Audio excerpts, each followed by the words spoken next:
대제사장이 홀로 1년에 한 번 들어가는데 자기와 백성의 허물을 위하여 드리는 피 없이는 아니한다. 또 염소와 송아지의 피로 하지 아니하고 오직 자기의 피로 영원한 속죄를 이루사 단번에 성소에 들어가셨다. 이런 그 대속죄일에 주님이 우리의 그런 개인적인 우리 구원, 곧 우리를 하나님의 임재 지성소 안으로 어느 때든지 들어갈 수 있는 그 휘장 문을 여신 그 사건을 지금 이렇게 히브리서 기자가 풀어놓고 있는 것입니다. 근데 이제 이 히브리서 동일한 그 기자가 그 동일한 장 9장 끝부분에 보시면은 죄와 상관없이 자기를 바라는 자들에게 이제 두 번째 나타나신다. 이런 부분 이야기를 해요. 우리가 구원자 그러면 히브리어로는 모슈야 그래요. 그런데 구속의 주, 구속자라고 이야기할 때는 단어가 다릅니다. 고엘이라고 해요. 또 포대라는 게 있어요. 우리말로는 포대 그런 걸 집어넣는 주머니인데 이 이스라엘 말로 히브리어로 포대 그러면 구속자라는 뜻이 있어요. 단어가 다를 때는 그 역할이 다른 것입니다. 염소와 황소의 피로도 온 백성의 죄를 속하고 또 염키푸르에 아까 그 두 염소를 통해서 한 마리 염소 아사셀 그 염소는 우리 양심을 죄책감을 완전히 끊어내는 그런 역할을 하는데 그런 것들을 통해서 그런 염소와 황소의 피로도 주님이 그런 일들을 우리 안에 이루셔서 죄를 사하시고 죄책감까지도 다 이기게 하셨다면 흠없고 점없는 그 예수의 피, 그리스도의 피가 어찌 우리 양심을 이 모든 죄와 죄책감으로부터도 자유롭게 해서 하나님을 섬기게 하지 못하겠느냐라고 풀어가는 것입니다. 여러분 죄의 사함을 믿어도 죄책감 때문에 고민하는 사람들이 많습니다. 그렇지만 우리 주 예수 그리스도의 십자가는 그리고 이 염키푸르의 두 염소의 일을 성취하신 우리 주님은 우리의 이 심령에 남아있는 죄책감의 그 찌꺼기까지도 말끔히 씻어내서 하나님의 임재의 보좌 앞에 내가 죽을까 걱정하고 두려워하지 않는 담대함으로 나아가게 하시는 것입니다. 우리 주 예수 그리스도 이름을 부르고 그 십자가를 믿음으로 받는 사람들은 이거 외에 다른 어떤 것에도 귀를 기울일 필요가 없는 것입니다. 확신을 가지시고 어느 때든지 심지어 죄가 있을 때라도 예수 그리스도 이름을 부르는 것 외에는 달리 길이 없는 것입니다. 그래서 예수님은 원래 이름이 예슈아예요. 그리고 예슈아하고 동일한 히브리어 이름이 하나 있죠. 여호수아. 그래서 여호수아도 예호슈아예요. 원래는 예호슈아. 예슈아 그리고 또 동일한 이름이 하나 있어요. 호세아. 호세아, 예슈아, 여호수아 이 세 이름은 동일한 이름입니다. 그래서 우리 주님의 이름에 이제 칭호가 붙는데 예수 그리스도 그러면 히브리어로는 예슈아 하마슈야흐. 마슈야흐 이게 소리가 찡찡거리네요. 하마슈야흐 그러면 기름 부음 받은 자 이런 뜻이에요. 기름 부음 받은 자는 왕이라는 뜻이에요. 예슈아 하마슈야흐 그러면 왕이신 예수 이런 뜻입니다. 근데 지금 이곳에 특별히 고엘이라는 히브리어 단어가 소개가 되어 있는데 이것은 구속자. 이 구속자 고엘이 가장 성경에 뚜렷하게 어떤 사람인가가 나타나는 것이 룻기에 나오는 보아스예요. 보아스는 룻으로 말미암아서 나오미와 나오미의 남편과 그 아들들에게 주어졌던 모든 분깃 그렇지만 그것을 이방 땅 모압 땅에 가지고 모두 다 잃어버리고 돌아왔는데 그래서 아무것도 남은 것이 없는 나오미를 순식간에 모든 것 그에게 주어졌던 모든 것을 다 회복시켜버리는 것이 바로 이 구속자라는 고엘의 역할입니다. 이스라엘이 지금 고엘 이스라엘 그래요. 예수님의 우리 하나님의 이름이 그래요. 칭호가 고엘 이스라엘, 이스라엘의 구속자라는 거예요. 그것은 어느 때가 되면 하나님께서 이스라엘이 열방에 흩어져서 모든 것을 다 잃어버렸을지라도 마치 나오미와 같이 모든 것을 잃고 돌아왔는데 하나님이 순식간에 모든 것을 다시 회복시켜 줘 버리시죠. 그것이 바로 고엘 이스라엘이라는 우리 하나님의 칭호가 가지고 있는 그런데 그 고엘 그 구속자가 바로 우리 주 예수님이십니다. 보아스가 예수님의 예표로. 그래서 예수 그리스도께서는 장차 온 이스라엘의 구원과 온 이스라엘의 구속을 이루실 구속자이시다. 그것은 개인적인 우리의 그런 구원과는 또 다른 개념으로 풀어지는 것이고 이제 우리로 본다면은 우리는 지금 구원이 있지만 나중에는 장차 우리의 온전한 구속 우리 전체를 모든 것을 영혼육 전체를 우리 하나님이 예정하셨던 그 신령한 몸 부활의 몸으로 완전히 변화시키시는 그런 구속의 일들로 완성하실 것이다. 그것이 이제 우리 주님의 재림을 통해서 이루어질 일들입니다. 그래서 여기 보시다시피 예루살렘이 구속될 것이다. 예루살렘이 통으로 전체가 우리 주님 것이 되어버린다는 거예요. 이스라엘이, 온 이스라엘 전체가 통으로 공동체로 우리 주님의 것이 되어버린다. 우리 한 사람 한 사람이 어느 한 부분도 주님의 통치를 받지 않는 부분 없이 전체가 다 변화된 몸으로 우리 주님의 것이 되어버린다는 그런 어떤 구속의 개념이 앞으로 계속 열려져 갈 줄로 믿습니다.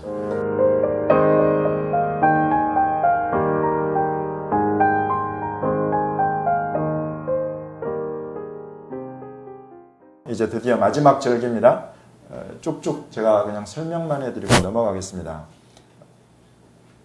이 수콧, 그래서 왼쪽에 보시는 이런 그 초막, 저것이 이제 광야에서, 뭐 광야에 여러분 가보셨어요? 혹시 이스라엘 광야에?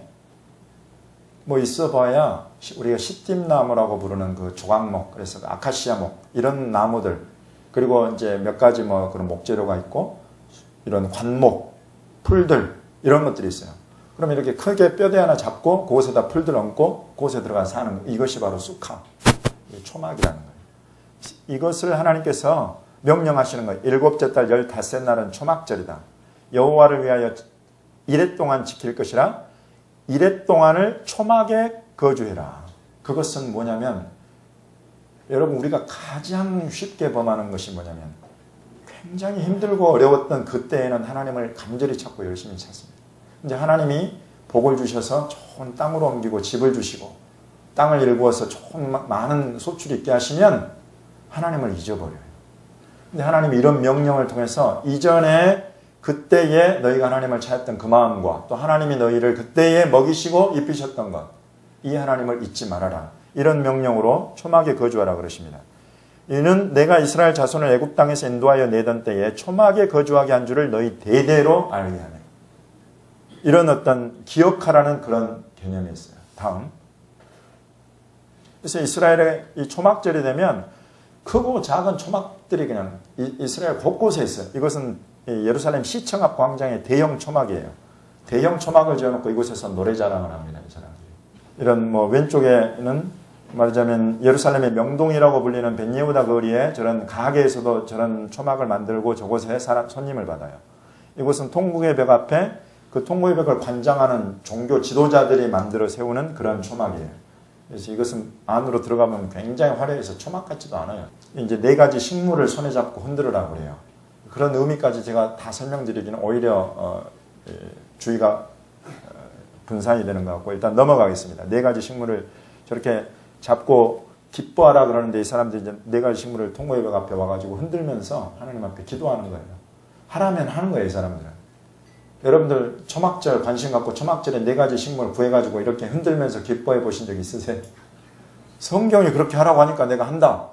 이래 보신 분들 계세요. 그렇게 하면 에이 율법주의자야 이러면서 비난받을까 봐 잘 안 하시죠. 또는 아예 관심이 없으시든가. 이 사람들은 그냥 이렇게 해요. 그렇게 하다 보면 이제 어느 순간 예수님을 보게 되면 그 의미가 드러나는 거예요. 이런 것들은 이제 결국 뭐 여러 가지 의미가 있습니다만은 이제 하나님께서 물 없는 광야에서 물이 있어서 나무가 이런 지금 하나님이 들고 흔들라는 건 전부 다 물이 필요한 것들이에요. 그래서 물이 잘 나고 흐르는 그런 적과 꿀이 흐르는 땅으로 하나님이 보내셔서 하나님이 우리에게 주신 것들이에요. 그것들을 들고 기뻐하고 감사하는 것. 그리고 이제 이 절기는 이스라엘로 보면 우기를 이제 간구하는 시작하는 그런 때여가지고 비를 하나님 많이 주십시오라고 열심히 기도하는 거예요. 그런 것들하고 연관이 되어 있습니다. 다음. 예, 그래서 이때 이런 통곡의 벽 앞에 모여가지고 저렇게 기도하고 그리고 이날은 이스라엘 유대인들 중에 코헨이라는 성을 가진 사람들은 전부 다 통곡의 벽 앞에 세워요. 코헨이 뭡니까? 제사장이에요. 성씨에 우리가 그것이 진짜 가짜인지는 구분하지 않아요. 성씨에 코헨이 들어가면 전부 다 불러내요. 그래서 백성들 통곡의 벽에 그때 수만 명이 모입니다. 모이면 그 앞에 딱 서서 이렇게 축복하게 하는 거예요. 그러면서 제사장 축복문을 대표격으로 그 통곡의 벽을 관할하는 사람이 마이크를 딱 대고 이렇게 예발을 이러면서 이제 축복하는 거예요. 민수기 6장에 나온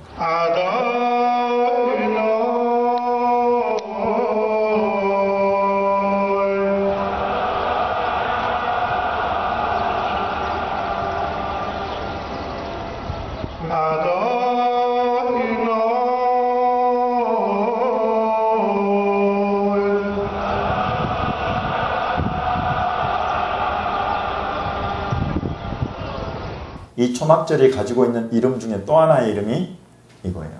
수장절. 추수한 것을 저장한다.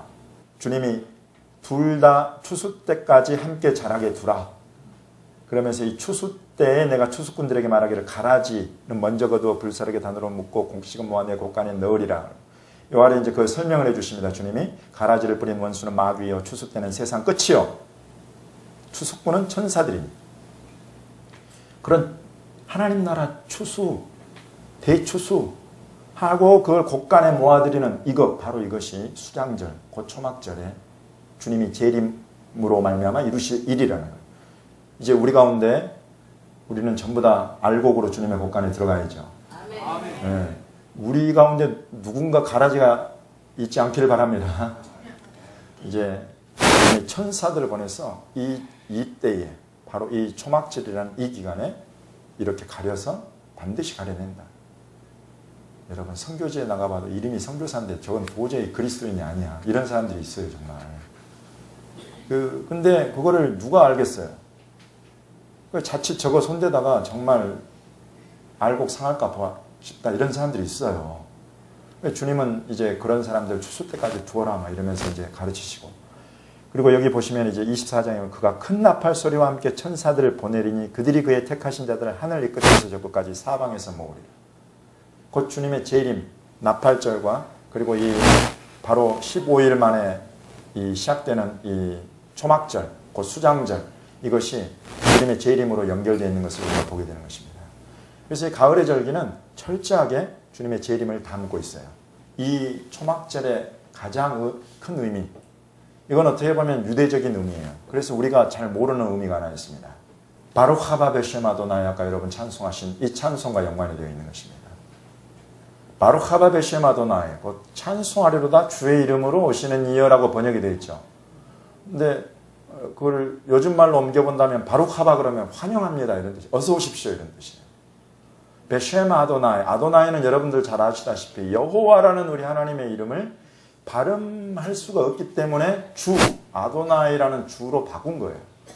여호와의 이름으로 오시는 분 어서 오십시오. 환영합니다. 이것이 여러분 언제부터 불려진 찬양이면 이전 구약 때부터 유대인들이 왕을 모셔드릴 때, 다윗 왕의 보좌에 왕을 모셔드릴 때 부르는 찬송이에요. 이것이. 그러므로 주님이 그런 말씀을 하신 거예요. 너희가 이제부터는 찬송하리로다 주 이름으로 오시는 바룩하바베셈 아도나이 하면서 나를 환영하기 전까지는 나를 못 볼 것이다 이렇게 말씀하신 거죠. 유대인들은 너무 쉬워요. 우리는 어려워요. 설명이 필요한 거예요. 우리는 어느 한 번도 왕이나 대통령을 이 찬송을 부르면서 맞아본 적이 없기 때문에 어려운 거예요. 그런데 유대인들은 듣자마자 아는 거예요. 아, 주님이 지금이 아닌 그 어느 때인가 왕으로 오시는구나. 그리고 그것을 우리 백성이, 유대인들이 그것을 알아보고 왕으로 환영하고, 바룩하바는 환영합니다. 어서 오십시오 하는 거니까 전심으로 그걸 받아들이고 환영할 때에 주님 오시겠다는 말씀이구나. 이게 그냥 와닿는 거예요. 유대인들은. 바로 그 절기, 왕의 대관식이 이루어지는 절기가 바로 이 초막절인 것입니다. 근데 여러분 아까 염키푸르에 이루어져야 될 휘장 찢어지는 사건이 6월절에 일어났죠. 그런데 실제로 예수님이 왕으로 예루살렘 성에 입성을 하셨어요? 안 하셨어요? 하셨어요. 언제 하셨어요? 초막절에 하셨어요? 아니에요. 6월절 바로 직전에 하신 겁니다. 그때 사람들이 보십시오. 벳바게라고 그러면 감람산이 이렇게 있어요. 감람산이. 골짜기가 이렇게 있고 골짜기 넘어가면 여기가 성전산이에요. 감람산에서 골짜기, 기드론 골짜기 넘어가면 성전산인데, 이 감람산의 이 벳바게라는 이곳에서부터 나귀를 타고 올라와서 감람산 정상을 넘어서 이렇게 내려오십니다. 내려와서 기드론 골짜기를 지나서 성전으로 들어가시는 거예요. 바로 이 길이 지금 우리는, 여러분, 이걸 우리가 예수님의 승리 입성이라고 그러잖아요. 이 길을 여러분, 예수님이 뭘 타고 들어가셨어요? 나귀. 새끼 나귀를 타셨어요. 어느 예언의 성취입니까, 그것이? 스가랴 9장 9절 예언의 성취예요. 그는 겸손해서 보라, 시온아 보라, 너희 왕이 임하신다. 메시아가 임하신다는 거예요. 너희 왕 메시아가 임하시는데 그는 겸손해서 새끼 나귀를 탔다. 겸손하지 않고 정상적인 왕은 뭘 탔을까요? 그 당시에. 말도 그냥 말을 타셨을까요? 백마 타신 거죠. 요한계시록 19장에 실제로 여러분 백마 타고 오신다는 표현이 있습니다. 근데 주님이 그때는 겸손해 하셔서 새끼 나귀를 타고 들어가시는데, 그리고 여러분 지금 왕으로 통치하고 계세요, 이스라엘에? 예수님이? 아닌 거예요. 요 두 가지를 여러분이 보셔야 돼요. 하나, 첫 번째, 왕으로 들어가는 그 새끼 나귀 타고 들어가는데 종려나무 가지를 깔고, 겉옷을 깔고 종려나무 가지를 흔들고 이런 모든 것은 다 언제 실제로 이루어지는 일이냐면 초막절 때 이루어져 온 일이에요. 그런데 그것이 유월절 직전에 이루어지고 있다. 그러면 제때 이루어진 거예요? 아닌 거예요. 아까 휘장이 찢어진 사건과 같이 제때 이루어지지 않은 일이다. 그러면 여러분이 이걸 왜 그러셨을까? 이상하게 여길 줄 아셔야 돼요. 절기에 대한 이해가 없으면 이건 이상한 일도 아니야. 그냥 그러신 모양이다 하고 지나가 버리는 거예요. 성도들의 알 권리를 목사님들 보장해 주십시오. 목사님들이 이걸 몰라버리면 성도들의 알 권리가 무시당하는 거예요. 목사님들이 이런 정도의 절기 이해를 가지고 왜 이 절기에 이 절기가 아닌데 왜 이 일이 일어났나? 이제 이걸 보시면 하나님의 구속사의 계획이 드러나는 겁니다. 왜 그러셨을까? 그리고 왕으로 들어가셨는데 그 왕으로 들어가신 분이 왕으로 통치를 못하고 하늘로 올라가 버리시네. 죽임을 당하시고. 왜 그러셨을까? 이 두 가지 질문을 하실 수 있어야 되는 것입니다.